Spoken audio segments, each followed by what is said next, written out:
absorver alguém de um ato, de uma situação, né, de uma situação que veio a cometer sobre a sua vida.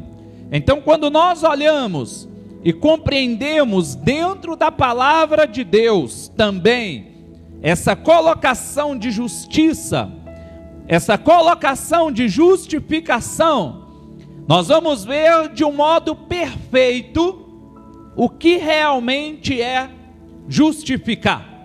Quando nós olhamos para o texto que acabamos de ler, nós vamos ver que o texto ele trabalha que somos justificados, declarados justos, a partir do momento da nossa salvação. A partir do momento em que dentro de nós declaramos que se Jesus voltar agora, eu recebo a minha salvação, eu estou consequentemente entendendo que a justiça de Deus está sobre mim, porque eu não consigo alcançar a salvação por mim mesmo. Ninguém é salvo por si mesmo, ninguém consegue alcançar o benefício da vida eterna nele mesmo. Aquilo que nós fazemos, aquilo que nós praticamos, aquilo que nós tentamos viver, nada mais é que automaticamente nós vivermos princípios que a justiça de Deus nos convida a viver, que a justiça de Deus nos desperta a viver. Então, quando nós olhamos para a palavra e vemos que somos justificados, então, diante da salvação, nós compreendemos que a justificação não nos faz justos. Aí você vai perguntar, mas como assim?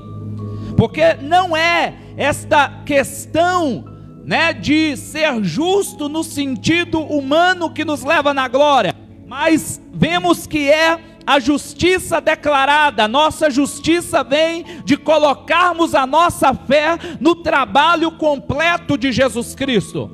Uma justiça humana, ela não nos faz alcançar coisas maiores em Cristo, senão somente a justiça que vem do alto, a justiça ao qual colocamos os nossos braços em Deus, colocamos os nossos esforços na vontade de Deus e praticamos a justiça e vivemos a justiça. Aí então o melhor que é de Deus para nós acontece a partir do momento em que então jogamos em Deus tudo aquilo que temos como fé e prática diária de tudo que nós fazemos. Entendemos que o sacrifício de Jesus, ele cobre o nosso pecado, permitindo que Deus nos veja como perfeitos, sem qualquer mancha, não que nós somos. Interessante, igreja, é que a justiça de Deus, ela não nos faz perfeitos. Quando nós somos justificados, não significa que é porque eu alcancei uma santidade, não significa que é porque eu alcancei uma perfeição, não. Quando eu alcanço a justiça de Deus, é pelo fato de que Ele sacrificou-se por mim, e o sacrifício de Jesus ali na cruz fez com que eu pudesse alcançar uma visão de Deus em mim de modo perfeito e sem mancha. O sangue de Jesus me purifica, o sangue de Jesus me torna, né, mais alvo do que a neve. O sangue de Jesus me dá a condição de poder alcançar coisas maravilhosas e novas sobre mim. Então o que eu alcanço com a justificação de Deus? Qual é o alcance? O que eu tenho? O que eu consigo? O que eu almejo? O que eu consigo ver e alcançar na minha vida com aquilo que é a justificação de Deus na minha vida, sobre mim? Primeira coisa, igreja, a justificação, nós olhamos e entendemos o quê? Que para Deus é um ato, para nós é um processo de regeneração. Ou seja, primeiro ponto da mensagem, a justificação para Deus é um ato, para nós é um processo. E processo de quê? De regeneração.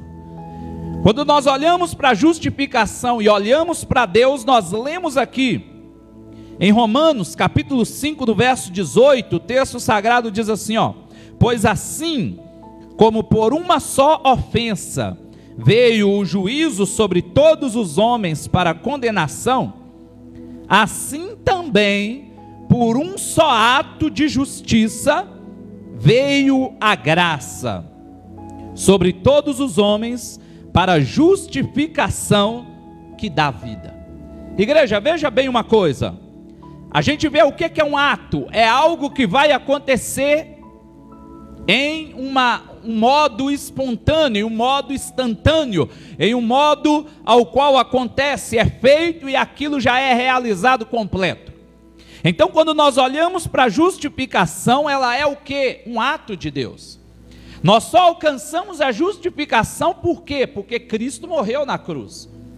Quando nós olhamos e dizemos, eu sou justificado por Deus, nada mais é porque nós sabemos que Cristo, há mais ou menos 2000 anos atrás, ele se entregou na cruz do Calvário. A colocação correta não é que ele foi pego, não é que ele foi preso, não, é que ele se entregou. Tanto é que quando ele é pego ali pelos generais romanos, ele vai deixar claro, eu estive tantos dias com vocês, tantos momentos eu estive ali no templo e vocês nunca me tocaram, nunca me prenderam, e hoje vocês fazem isso. Porém, isso é para que se cumpra. Havia um cumprimento ali de profecia, havia algo profético acontecendo a partir do momento em que Jesus ele é preso ali naquele lugar. Porque há uma entrega, tanto é que a Bíblia declara no Evangelho de Jesus, segundo escreveu João, que vai haver um homem chamado Malcom, e a Bíblia relata que Pedro, ele pega, a sua espada da cintura e ele corta ali a orelha deste homem. Neste momento Jesus diz, não, calma, não precisa de fazer isso. Se o meu reino fosse aqui desta terra, eu iria invocar legiões de anjos e eles iriam lutar, guerrear ao meu favor. Mas o meu reino não é deste lugar. E sabemos como o contexto finaliza que Jesus ele faz um ato ali de milagre, um ato de maravilha, e ele traz à existência aquilo que não existia. Já não mais existia a orelha, ali na cabeça, ali sobre Malco. Porém, o que ali Jesus ele faz? Ele repõe. Ele faz com que aquela orelha cortada se reconstitui naquele lugar. Isto é uma obra, um dom de maravilha, o qual se encontra sobre Jesus. O que é? Trazer à existência aquilo que não existe. Então nós vemos que Jesus ele demonstra o quê? Que o ato do sacrifício já estava escrito. Na verdade, o sacrifício de Jesus ele é eterno. Início, meio e fim não existe para aquilo que é eterno. Jesus ele coexistia, ele cria todas as coisas, então ele se entrega. Há uma espontaneidade de entrega em favor da minha vida e em favor da tua vida. Então quando nós falamos que a justificação de Deus, para Deus é um ato e para nós é um processo de regeneração, nós estamos falando que o ato do sacrifício, ele já era algo concluído, ainda que se passa mais ou menos 2000 anos atrás. Mas da boca do próprio Deus, ali em Gênesis 3,15, nós vamos ver ele dizendo que sairia da barriga da mulher aquele que iria pisar na cabeça da serpente.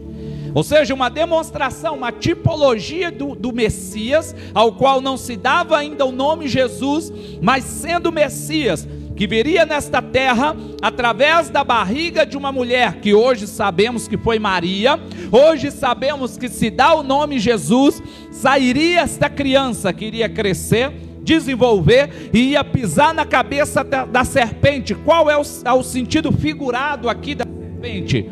É Satanás. Porque no mesmo diálogo, nos versos anteriores do capítulo 3 do mesmo Gênesis, nós vamos ver que quem enganou Eva? Uma serpente. Ou seja, a serpente ao qual Satanás se fez sobre ela. Ali a serpente é uma figuração de quem era Satanás. Então quando Jesus, Deus melhor dizendo ali, expressando do Antigo Testamento, ele desperta ali sobre a serpente, ele estava dizendo, você vai ser pisoteada por aquele que virá, o Messias, o Salvador. Ou seja, isso já era um ato, Então a conclusão do ato se dá mais ou menos 4.000 anos depois, que foi quando Jesus ele morre e ele ressuscita ao terceiro dia. Porém esse ato, ele já era algo conclusivo. E este ato sendo conclusivo, ele traz em nós então agora um processo. Porque a partir do momento em que nós conhecemos o ato, todos nós estamos aqui nesta noite conhecemos. Você só está aqui nesta noite porque Jesus morreu por você. Você só está aqui nesta noite não porque ele morreu, mas vamos além, porque ele ressuscitou ao terceiro dia. Porque se ele não tivesse ressuscitado, todos nós estaríamos mortos. Porque o que é justificação? É alguém se colocar no seu lugar, é alguém entender as suas necessidades. Quando um advogado ele vai defender um réu, ele vai e ele usa argumentos como se entendesse a situação e a condição, e muitas vezes até se colocando em lugar daquela pessoa, para que ela venha conseguir compreender a situação e absorver aquela pessoa de um ocorrido. Porém, a nossa justiça humana ela é falha. A justiça humana nem sempre é da maneira que desejamos. Porém, nós vemos que a justiça divina, a justificação de Deus, ela não é falha, ela é perfeita. Ou seja, quando Deus ele quer fazer, ele faz. A Bíblia nos declara que agindo Deus, quem impedirá? Ou seja, então se ele desejar agir ao teu favor, em alguma situação, em alguma área, em alguma condição, ninguém pode impedir, igreja. Ou seja, como eu preguei nos cultos anteriores, ele tem a chave de Davi, que abre aquilo que ninguém fecha, e que fecha aquilo que ninguém abre. Somente ele pode abrir ou pode fechar, e ninguém pode impedir esta atitude que Deus pode fazer, igreja. Nada e nem ninguém. Então entendemos o quê? Que neste ato de justiça, nós temos um processo de regeneração. O que é regenerar? Nascer de novo. Regenerar é voltar a ser gerado. O capítulo 3, ali de João, o Evangelho de Jesus segundo escreveu João, nós vamos ver um homem chamado Nicodemos, que quando Jesus ele começa a conversar com Nicodemos, ao qual a Bíblia declara que era um conhecedor da lei, um príncipe da lei, alguém dotado, Jesus ele vira para ele que diz que não há salvação, não há jeito, se aquela pessoa não nascer de novo da água e do Espírito. Aí Nicodemos o questiona e diz assim: mas como pode isso? Como alguém pode voltar à barriga de sua mãe? Jesus vira: muito me admiro você sendo um doutor e não conhece as leis. Ou seja, não conhece os princípios, porque naquele momento Jesus ele não estava dizendo de um nascer de novo carnal, ele não estava dizendo no nascer de novo físico, porque realmente é ignorância nós entendermos e pensarmos que alguém pode voltar à barriga da sua mãe. Não existe isso. Jesus ele não respondeu com essas palavras, mas é a base do entendimento e da lógica do que Jesus quis dizer ali para Nicodemos. E nós entendemos o que Jesus aí diz, que se ninguém nascer de novo, pela água e pelo Espírito, não tem como herdar o reino.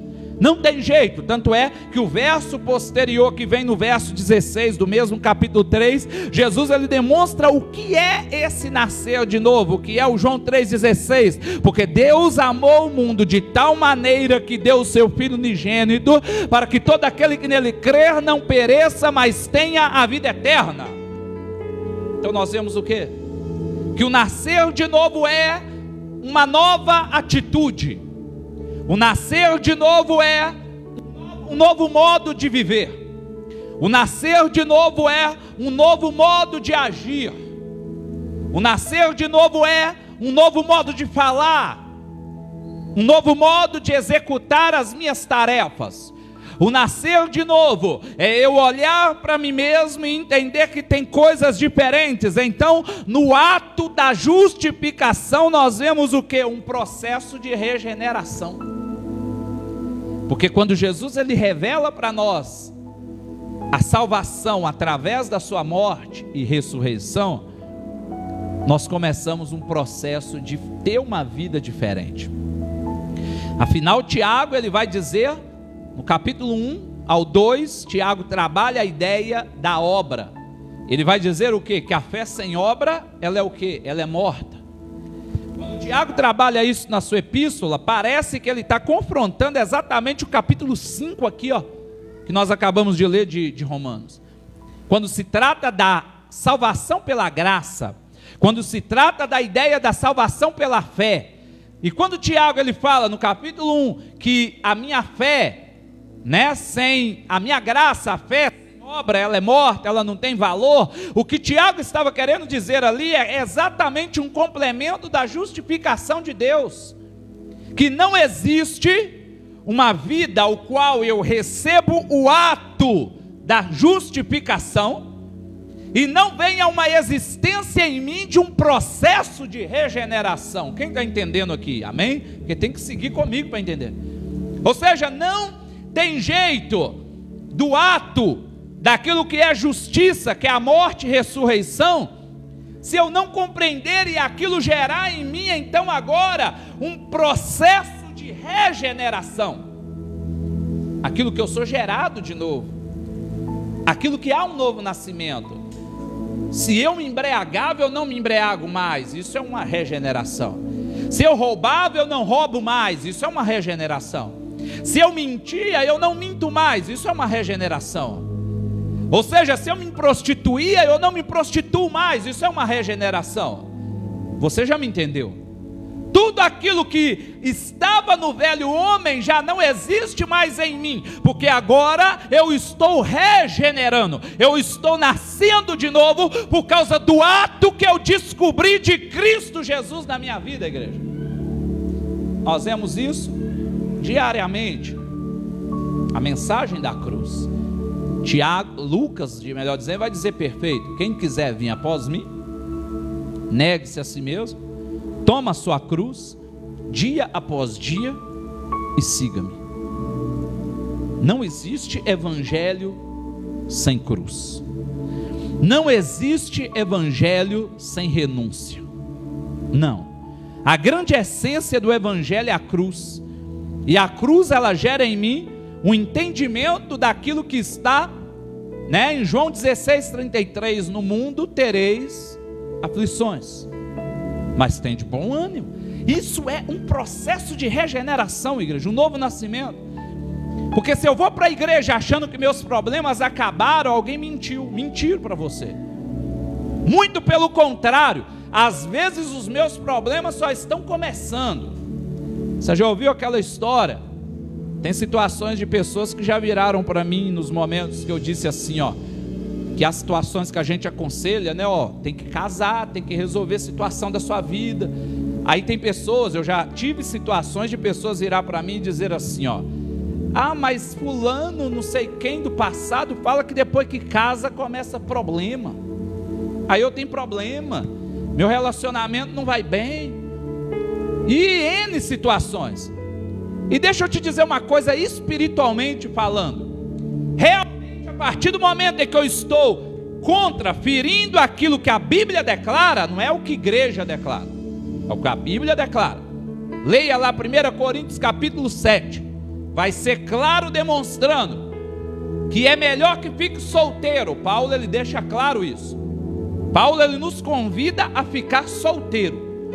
E realmente, muitas situações que a gente tem na vida que toma a nossa mente, está ligada no casamento, não é verdade? Todos os problemas que infiltram diante de algumas situações da vida é porque, emocionalmente, por causa que você tem uma esposa, ou porque você tem um marido, né, sendo a mulher, e logo depois vem filho, aí depois os mais velhos vem neto, né? Ou seja, e é isso aí que engloba a nossa preocupação com o trabalho, porque nós temos que pôr o alimento dentro de casa, a preocupação com o boleto que vai vencer com os estudos do meu filho, a preocupação com os remédios, a preocupação porque está chegando tal dia da minha esposa ou tal dia do meu marido, está entendendo? Então quando Paulo ele diz assim, é melhor que fique só, ele sabia do que estava falando. Porém, ele deixa claro logo depois: mas se não aguenta, melhor que se case, porque é melhor se casar do que abrasar. O que Paulo estava querendo dizer com isso? É melhor se casar do que viver uma vida pecaminosa. É a mesma coisa. Ou seja, então, quando nós olhamos em justiça, em justificação de Deus, nós estamos vendo o texto declarando uma ideia de regeneração. E a regeneração traz em mim olhar para mim, olhando para dentro de mim, olhar para dentro dos meus feitos, da minha vida, das minhas atitudes e compreender o que? Espera aí, eu tenho que mudar isso aqui. Quando eu olho para a cruz, igreja, eu consigo compreender que dentro de mim algumas coisas não estão legal. Todos nós. Eu sempre gosto de dizer que ler Bíblia é ser confrontado. Todos os dias que você pegar a Bíblia para ler, você vai ser confrontado. A Bíblia sempre vai dizer para mim alguma coisa que não está legal. Ó, você está falando demais. Ó, você está deixando de falar o que deve falar. Porque há momentos que a gente fala demais e há momentos que a gente tem que falar e não falamos. Existem as duas situações. Ó, você está vendo coisa que não deve. Ou você está deixando de ver aquilo que deveria de ver. Ou você está fazendo algo que não deveria e deixando de fazer algo que você, deveria fazer. Então a Bíblia, ela sempre nos orienta a isso. Todas as vezes, diariamente, que eu pegar a Bíblia Sagrada para ler, para refletir, ela vai me confrontar, igreja.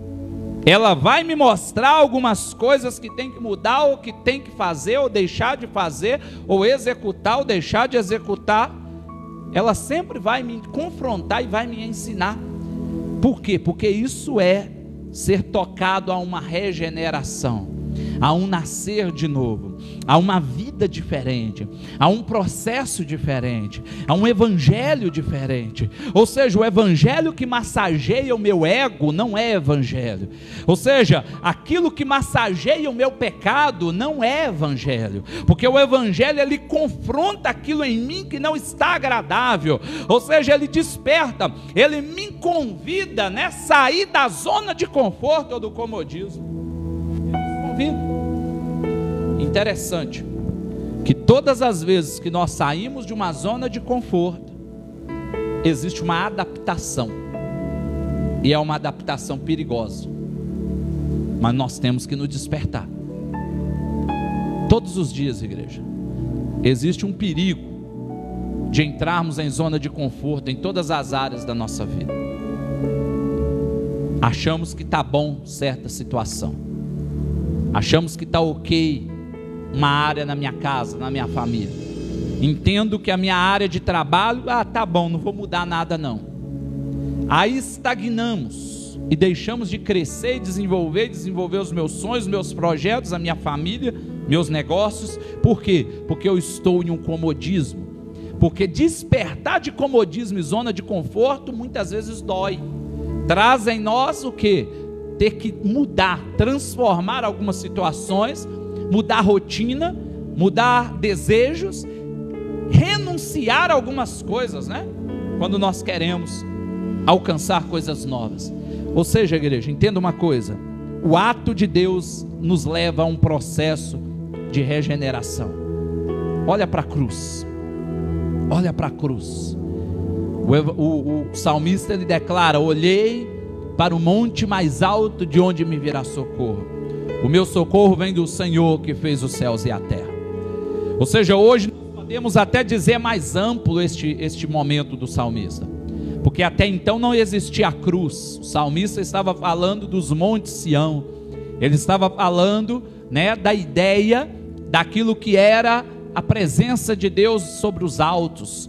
Porém, hoje nós podemos trabalhar, olhei para a cruz, podemos trabalhar mais amplo essa colocação, olhar para a cruz, porque é na cruz que nós somos regenerados, é na cruz que nós somos transformados, é na cruz que nós somos tocados. Então toma posse do ato da crucificação e da ressurreição de Jesus sobre a tua vida, igreja, e seja regenerado. Segundo ponto nesta noite: O que eu alcanço com a justificação? Primeiro falamos, para Deus é um ato, para nós é um processo de regeneração. É um processo de nova vida. E isso continua. A justificação também, olha que coisa linda, ó. Para Deus é sacrifício, mas para nós é paz. Já pensou? Ou seja, muitas vezes nós gostamos de dizer é graça, mas para algo ser de graça, alguém teve que pagar. Não existe nada de graça. Nós podemos até receber de graça, mas houve um pagamento. De onde eu saiu eu não sei. Mas se tratando da graça, se tratando, melhor dizendo, da salvação, da justificação, nós podemos até receber de graça, mas o maior preço foi pago, que foi o sangue de Jesus derramado ali na cruz do Calvário, igreja. Aí me veio uma pergunta do primeiro ponto de novo. Como que eu olho para a cruz? Como que eu olho para o ato do derramamento de sangue e não regenero, igreja? Como que eu olho para o ato da entrega do sacrifício e não muda a minha vida? Ou seja, porque eu não estou dizendo dos pecados que cometemos diário na fraqueza da vida, que temos, todos nós temos, né? Preguei terça passada ou domingo passado sobre a questão em nós, né, da nossa fraqueza, das situações que temos em nós, das fraquezas que temos em nós, do espinho da carne que nós enfrentamos todos os dias. Sim, temos, todos nós temos. Não adianta me dizer, não. Se você disser isso, João ele já deixou claro em sua epístola, que se eu disser que eu não tenho pecado, eu já me faço mentiroso. O que é mentira? A Bíblia declara que os mentirosos não herdarão o reino dos céus. Então isso é pecado. Então entendemos o quê? Sendo pecado, então eu compreender que todos nós temos pecado. Vivemos algo que todos podemos conversar e mencionar. Nossa, isso aqui me atrai, ó. Isso aqui fala mais alto. Isso aqui é uma ponta do iceberg, ó. Toda vez que eu vejo isso, eu fico atraído. Todas as vezes que eu ouço isso, eu fico atraído. Todas as vezes que eu vejo tal fulana ou fulano, me balança. Ou seja, então tem coisa errada. Então existem situações que temos que trabalhar em nós e lutarmos. Você lembra, como eu disse nos cultos anteriores, Paulo ele vai dizer para Deus: Senhor, em mim há um espinho. Tem uma situação em mim que não dá, está complicado. O Senhor vira para Paulo e diz: Paulo, o negócio é o seguinte, o meu poder se aperfeiçoa na sua fraqueza, Paulo. A minha graça te basta. Entenda isso, fica tranquilo. Mas o que Deus estava dizendo para Paulo é pelo fato de Paulo ter reconhecido e não se entregar ao pecado. A graça de Deus bastar e o poder se aperfeiçoar, não é no sentido de eu entender e falar que eu tenho fraqueza e me entregar àquela fraqueza. Não, é o contrário. É eu reconhecer a minha fraqueza, dizer para Deus a realidade da minha fraqueza, mas ao mesmo tempo lutar contra ela. Essa é a realidade da regeneração. Ou seja, então se eu olho para a cruz, eu sei do derramamento de sangue, eu sei da ressurreição de Jesus, mas ao mesmo tempo não regenero minha vida, não mudo a iniquidade, não jogo fora, não vivo uma nova vida. Aí fica a pergunta: de que adianta o sacrifício de Jesus? É aquele texto que a gente lê toda a ceia, né? 1 Coríntios capítulo 11, a partir do verso 23. Que eu recebi do Senhor, que também vos ensinei, que o Senhor Jesus na noite que foi traído, tomou o pão, tendo dado graça, o partiu e disse: tomai e comei, isto é o meu corpo, que é partido por vós. Coisa semelhante a essa, né? Tomar do meu sangue, o meu sangue que é a nova aliança, né? Que é o que? O novo momento comigo. Aí o texto continua: mas examine-se o homem a si mesmo, porque aquele que come e bebe indignamente, de modo injusto, olha só, quem justifica é Deus, igreja. É por isso que a ceia não é do pastor, não é da igreja. Por isso que a ceia não é eu que vou te falar para participar ou não. Eu posso saber que você está em pecado. Existe pecado em você e eu sei. Mas quem sou eu para te proibir? É você e Deus. Deus me dá autoridade sobre ministério. Por exemplo, você toca violão na igreja, você cometeu um pecado. Ele me dá autoridade de poder, você vai ficar um tempo ali, vamos resolver esse negócio. Você toca uma bateria, canta, prega, está na sala infantil, qualquer lugar, e você comete uma situação. Aí ele me dá autoridade para chegar, fulano, infelizmente isso não está correto. Vamos corrigir isso aqui, depois você vai voltar. Ok? Agora, a ceia não. A ceia é do Senhor. Examine-se o homem a si mesmo. A Bíblia não está dizendo, o pastor examina cada um e aí decide quem vai participar e quem não vai. Não. O texto está declarando um exame pessoal. Então, se você estiver em pecado no dia da ceia, mas pensar assim, eu vou participar, é você e Deus. Aí é você e Deus, é um exame pessoal. Mas o texto, quando ele continua dizendo, ele diz o que? É por causa disso que muitos estão doentes. É por causa disso que muitos estão fadigados e às vezes, e alguns até estão mortos, no sentido espiritual e talvez até físico. Por quê? Por não regenerar sabendo aquilo que está incorreto. Porque a ceia ela não é só o primeiro domingo do mês, igreja. A ceia é todo dia. O grande problema do cristianismo é achar que eu tenho que estar pronto para Deus o primeiro domingo do mês. Não. A ceia ela é todo dia. Pode acontecer um momento literal no primeiro domingo do mês. No nosso caso aqui é o primeiro domingo do mês. Existem outras igrejas que é outros dias. E aí, naquele dia, eu engomo, eu resolvo algumas situações, eu me preparo, eu como o pão, eu bebo o cálice, o suco da uva, simbolizando o corpo, o sangue. Mas os outros 29 dias do mês, ou 30, ou como fevereiro, 28, eu não estou nem aí. Sendo que a ceia, o derramamento do sangue de Jesus, ele está acontecendo todo dia na sua vida. Sabe aquele momento que teve um acidente, segundos antes de você passar, foi Deus derramando o sangue dele sobre a tua vida e te livrando. Sabe aquele momento em que alguma coisa aconteceu de bacana e você, nossa, que coincidência? Não, não é não, é o sangue de Jesus se derramando e te dando essa graça. Ou seja, em todo momento, em todos os dias, o sangue de Jesus está sobre nós, igreja. Todos os momentos, em todos os instantes, é Deus trabalhando por mim.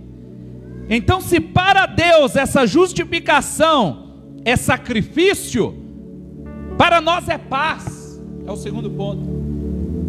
Capítulo 5 de Romanos, verso 1 diz assim, justificados, pois, mediante a fé, temos paz com Deus por meio de nosso Senhor Jesus Cristo. Temos paz. O que é religião? O que é que significa religião? Vem do latim. Significa o quê? Religare. Só existe um que pode religar o homem de volta com Deus. Quem é? Jesus Cristo. Ou seja, então esse papo, essa discussão religiosa, ela não existe. Atritos, não, sai fora disso. Não vai chegar em lugar nenhum. Porque o único modo de nós alcançarmos essa justiça de paz com Deus é através de quem? Jesus Cristo. Então, lendo de novo, capítulo 5, verso 1 de Romanos. Justificados, pois, mediante a fé. Você lembra? Fé, mas a fé que Tiago, ele aprimora. Tiago aprimora a fé no capítulo 1. A fé sem obra, ela é o quê? Morta. Então, sendo morta é por causa de quê? Porque não há regeneração. Olha só, uma coisa puxa a outra. Por isso você tem que seguir comigo. Quem está comigo aqui, amém? Ou seja, então essa fé, ela está ligada em uma obra que gera uma regeneração. Então quando Tiago ele declara que a fé sem obra ela é morta, ele está dizendo o que? Se você disser que tem fé, mas esse negócio de fé sem uma regeneração, não existe vida nisso não. Quando eu digo que eu tenho fé, tem que haver prática. Tem que ter algo diferente em mim. É impossível dizer que eu tenho fé e ver um irmão passando fome e não ter coragem de fazer algo em favor. É impossível eu realizar uma fé teórica se eu entender que existe uma situação de uma iniquidade, um pecado que eu entendo e reconheço e não estou nem aí para mudar. Isso não é fé. Tiago está dizendo o quê? A fé é quando você, ele diz até no final do capítulo 1, ele diz assim, ó, me apresenta a sua fé, que eu te apresentarei as minhas obras. Vamos ver que tem valor? Ou seja, porque Tiago ele está demonstrando, não é confrontando a ideia da fé, ele está demonstrando que a fé, ela é automática gerar obras em mim. Obra de quê? Obra de regeneração, avivamento. O que é avivamento? É dar vida àquilo que está morto. Quando eu conheço Cristo, quando eu olho para Jesus, quando eu olho para a cruz, eu estou morto, igreja. A pessoa que está fora, há uma frase linda, né? Uma colocação, um modo de efeito bacana de dizer assim, ó, o problema não é viver sem Cristo, o problema é morrer sem Ele. Porque viver sem Cristo, vive demais. Quantas pessoas não estão zombando de Jesus aí? Pessoas falando besteira em rede social, não, carnaval, que vai para a rede social, que vai macetar. O que é macetar? Que vai jogar um martelo, né? Uma sexta-feira. Eu lembro que onde eu trabalhava secular, tinha um martelão, tem um nome, eu até esqueci o nome daquele trem. Quem que lembra aí? Os martelão grandão tem um nome. A gente chamava aquele trem de sexta-feira, que quando batia eles só trabalhava na segunda, porque o sábado, domingo tinha que descansar, porque doía tudo. Eu esqueci o nome, tem um nome. Marreta, marretona. Ou seja, a famosa sexta-feira.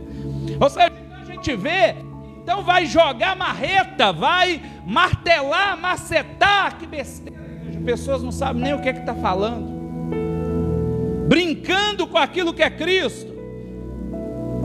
Ou seja, vemos passar carnaval e as pessoas abusando. Teve um bloco nesse agora atual que fez uma ideia, né, de Jesus sendo uma mulher homossexual e situações gerais sobre Jesus, demonstrando uma ideia de inclusão. Entenda uma coisa, Jesus ele chama a todos, com certeza, mas a inclusão de Jesus está ligada em uma regeneração. Em momento nenhum a palavra de Deus nos convida a ficar da maneira que nós estamos, naquilo que há erro sobre mim. Ou seja, então a igreja está aberta. Eu deixei claro aqui, o que eu mais quero é essas cadeiras cheias de pessoas doentes, porque nós somos. Porque se você tem aquelas pessoas que dizem assim, eu não preciso de igreja, é porque se acham perfeitos então, e não são doentes. Porque a igreja é para pessoas que entendem que são doentes, uma doença espiritual, que precisa de remédio todos os dias. A igreja é como se fosse a farmácia, Jesus é o farmacêutico, ou seja, somente Ele pode apresentar para nós um remédio que vai tratar a dor, aquilo em nós que não está agradável. Então se alguém achar, não preciso, é porque se acha perfeito. E realmente então a igreja não é lugar para ele não, ou para ela, porque a igreja não é lugar de perfeito, é lugar de imperfeitos, que entende que aquele que é perfeito estará ali, ou seja, que é somente Jesus. Então igreja, nós entendemos que para Deus é sacrifício, para nós é paz. Mediante justificados, capítulo 5, verso 1 de novo, justificados mediante a fé, temos a paz com Deus por meio de nosso Senhor Jesus Cristo. Através de Jesus nós alcançamos o quê? A paz. Através da justificação, que é o quê? A cruz. Então para nós é paz, para Ele é sacrifício. Ele se sacrificou para nos gerar paz. E último ponto aqui, A justificação de Deus também faz o que em nós? Para Deus é entrega, para nós é vida eterna. Ou seja, a justificação para Deus, ela é entrega, para nós ela é vida eterna. A partir do momento que essa justificação ela regenera, ela traz a paz, ela também gera o que? Vida eterna. Eu nasci de novo, o nascer de novo me faz viver a paz de Deus, porque quem vive em Cristo vive paz, igreja. Quem vive fora do mundo vive paz. O negócio é o seguinte, isso é real. Você já foi do mundo? Talvez você diz assim, mas nós estamos no mundo. Sim, a Bíblia fala de 3 mundos. Quando eu estou falando esse mundo aqui, eu estou falando do mundo do pecado, porque todos estamos no mundo. A Bíblia vai falar do mundo físico, geográfico, todos nós estamos nele. Nós vivemos no mundo, né? E a Bíblia fala desse mundo geográfico. Início lá, capítulo 1 de Gênesis. Deus criou os céus e a terra. Ao mundo geográfico aí. Mas a Bíblia fala também do mundo qual? Pecado. O pecado, aquilo que não presta, aquilo que é o mal. Você lembra quando houve um diálogo de Jesus e Satanás? Aí há um texto, uma colocação que diz assim, ó, o mundo jaz do maligno. Ou seja, aquele mundo, apesar de estar falando do ponto físico, geográfico, está tratando que o que? Se é do maligno, ele é o pai da mentira. Quem é pai faz o que? Joga tudo que ele tem. Então o mundo já está totalmente uma mentira. Esse ponto geográfico já está tudo mentiroso. E se eu vivo nele, eu estou vivendo uma mentira. Mas tem um mundo também qual? Pessoas, que é agora o que nós vamos trabalhar, né? Para Deus a entrega, para nós a vida eterna. O texto que eu citei, vou citar de novo, João 3,16. Olha Deus falando do mundo, pessoas. Porque Deus amou o mundo de tal maneira. Esse mundo agora é quem? É eu, é você, é seus filhos, é sua mãe, é seu pai, seu irmão. Deus amou eu, você e todos de tal maneira que deu o seu Filho unigênito para que todo aquele que nele crê não pereça, mas tenha o quê? A vida eterna. Então, se para Deus a entrega, para nós é vida eterna. Trabalhando no mundo da mentira, entendemos o quê? Você já foi do mundo, ou se nós não vigiarmos, nós vivemos um pedaço dele ali ainda. E o mundo ele é tão mentiroso que ele faz nós acharmos que estamos curtindo, mas quando entramos no nosso quarto, na solidão, estamos em depressão. O mundo ele nos faz usar máscara. Estamos com problemas, mas sorrimos, mentindo para nós mesmos. O mundo ele nos faz querer ser quem nós não somos. O mundo ele gera isso, porque o mundo jaz do maligno, e o maligno é o quê? O pai da mentira. Então tudo que ele vai querer fazer é jogar mentira em tudo que nós fazemos, em tudo que nós temos. Logo então Jesus ele nos convida a sair desse o mundo pecaminoso. Eu posso até estar vivendo em um ambiente, seja ele meu local de trabalho, onde eu estudo, até mesmo a minha casa, né? Talvez existe alguma esposa aqui que converteu um problema em casa. Ei, continua. A Bíblia é clara em dizer, continua, permanece. Marido também, permanece, porque através de você Deus vai santificar. É o mesmo capítulo 7 de 1 Coríntios. Você quer entender bem tudo isso de relacionamento? Leia lá 1 Coríntios capítulo 7. Vai falar sobre estar sozinho ou então casar, melhor que abrasar. Vai falar se o marido ou a esposa converter, não separe, continua, porque através de você Deus vai converter, vai santificar. E vai falar mais ainda, que se alguém então querer te deixar, você não é mais escravo daquele relacionamento. Algo muito famoso nos últimos dias, que foi uma colocação de Kaká, um podcast, né? Kaká, o ex-jogador de futebol, ele é casado de novo, ele se casou com uma outra mulher. E questionaram ele nesse podcast, mas a Bíblia não fala tal, e ele vai trazer essa ideia. Ele falou que foi algo muito dolorido, porque ele tinha esse princípio, né? Segundo a história contada, ele se casou virgem com 20 anos, me parece, 19 anos, e tinha aquele sonho de realmente viver uma vida eterna diante daquilo que Deus uniu. O homem não se separa, mas a ex-esposa chegou um momento, ele estava nos Estados Unidos e disse para ele assim: eu quero voltar para o Brasil, não quero mais esse negócio de estar por aqui. Ele diz: não, mas não dá, eu tenho contrato, eu tenho que cumprir, depois nós vamos. Não, mas na verdade, vou ser bem direta, eu quero mesmo é separar. E ele vai dizer, né, que ele tentou de tudo, fez até o 40 dias, né, do livro de Prova de Fogo, o filme que tem o livro, esqueci o nome, eu acho que é Prova de Fogo mesmo, Desafio do Amor, 40 dias, e ele vai falar que fez aquele processo, mas não adiantou nada, e aquilo matou ele por dentro, desabou ele. Porém, ele conversou com alguns pastores, amigos, alguns conhecidos, conhecedores da palavra, e ele foi ver o quê? Que ele não era escravo daquele relacionamento, que não foi algo que partiu dele, não foi ele que decidiu. Ele tentou, na verdade, ele lutou, ele tentou resgatar, mas teve um momento que não teve jeito. E o que ele teve que fazer? Lutar, mas fiquei sozinho, não dá.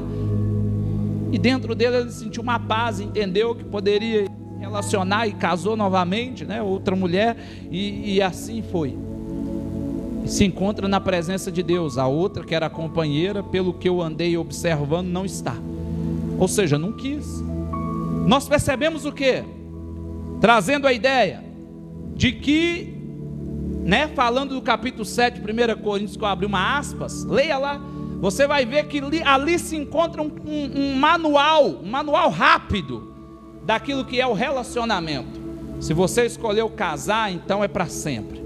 Se você escolheu ficar sozinho, então entenda que é para ficar sozinho.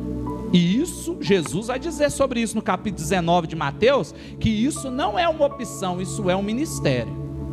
Não é qualquer um que vai ficar sozinho, igreja. Não é qualquer um que vai dizer: eu vou ser eunuco, vou viver a obra de Deus. Não é simples assim. Isso é um chamado. Eu lembro quando eu orava a Deus: Senhor, eu quero viver a sua obra. Eu tinha sempre uma observação: só tem um detalhe. Eu quero ter família, Pai, eu não aguento cumprir esse detalhe aqui não. Ou seja, graças a Deus, Deus me concedeu isso. Ou seja, então nós entendemos que Cristo, Ele nos chama a viver a justificação, que se para Ele é entrega, para nós ela é vida eterna. Gera em nós uma vida eterna. Deus amou o mundo de tal maneira que deu o seu Filho unigênito, para que, se você crê, você não pereça, mas você tenha uma vida eterna. Sendo assim, igreja, a finalizar, a justificação é Deus apagando o nosso passado, entenda isso, e nos dando uma perspectiva de futuro, em um novo nascimento e uma eternidade com Ele. Vou repetir. Sendo assim, né? A justificação é Deus apagando o nosso passado. A justificação, Ele apaga aquilo que foi feito por nós, e Ele nos toma e nos dá uma perspectiva de futuro e um novo nascimento de uma eternidade com Ele, igreja. É o que Ele nos concede. Ele te convida nesta noite. Saia daqui neste novo nascimento. Saia daqui regenerado. Saia daqui transformado. Saia daqui em uma nova vida sobre você. Cristo, Ele quer te fazer novo. Cristo, Ele quer te restaurar. Cristo, Ele quer que você entenda esta mensagem da justificação. Mas é necessário haver uma regeneração. A justificação, ela é carregada de regeneração, uma nova vida, novas atitudes. Quem entendeu aqui, amém? Vamos orar, fica de pé, eu quero orar com você, em nome de Jesus. Quero orar com você nesta noite. Coloca algo de oração aí para nós, um louvor. Vamos orar, vamos falar com Deus. Pai, nós queremos te adorar nesta noite. Nós queremos bendizer ao Senhor neste lugar, ó Pai. Queremos render graça, Pai, ó Deus, a tua presença sobre nós. Eu quero te exaltar e bendizer, porque o Senhor é bom. A tua graça e a tua misericórdia, ela dura para sempre, Pai. Obrigado pelo perdão que o Senhor derrama em nós. Obrigado pela mensagem que o Senhor trouxe em nossos corações nesta noite. Leva-nos em paz a viver o teu propósito.